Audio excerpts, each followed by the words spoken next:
சென்னையில் மெட்ரோ பணிகளால் பாதிக்கப்பட்டுள்ள மழைநீர் வடிகால்களை பருவமழைக்கு முன்பாகவே கணக்கெடுக்க அலுவலர்களுக்கு மாநகராட்சி உத்தரவு ஒன்றை பிறப்பித்திருக்கிறது. இது தொடர்பான கூடுதல் விவரங்களை வழங்க இணைகிறார் எமது செய்தியாளர் ராமச்சந்திரன்.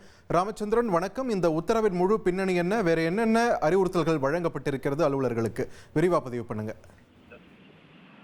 வணக்கம் பார்த்திபன். சென்னையில் மெட்ரோ ரயில் நிறுவனம் பல்வேறு இடங்களில் கிட்டத்தட்ட 30க்கும் மேற்பட்ட சாலைகளில் பணிகளை மேற்கொண்டு வருகிறது. இப்பணிகளால் பல்வேறு இடங்களில் மழைநீர் வடிகால்கள் அடைப்பு மற்றும் சேதம் ஏற்பட்டுள்ளது.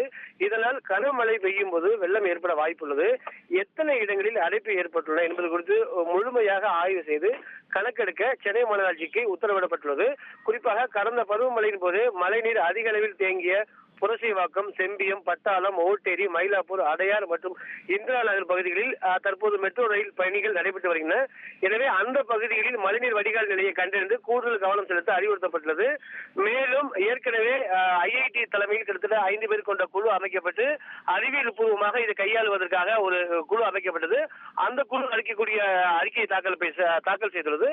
அந்த அறிக்கையின் மூலமாகவே இந்த குழு தாக்கல் செய்யக்கூடிய புதிய அறிக்கையின் மூலமாக மழைநீர் வடிகாலுக்கு சேதம் ஏற்படாத வகையில் கையாளுவதற்கு சென்னை மாநகராட்சி அதிகாரிகளுக்கு உத்தரவிடப்பட்டுள்ளது.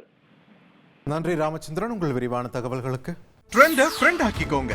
2.5 கோடிக்கும் அதிகமான தந்தி டிவியின் சப்ஸ்கிரைபர்ஸ் அண்ட் ஃபாலோவர்ஸ் குடும்பத்துல நீங்களும் இணையுங்க.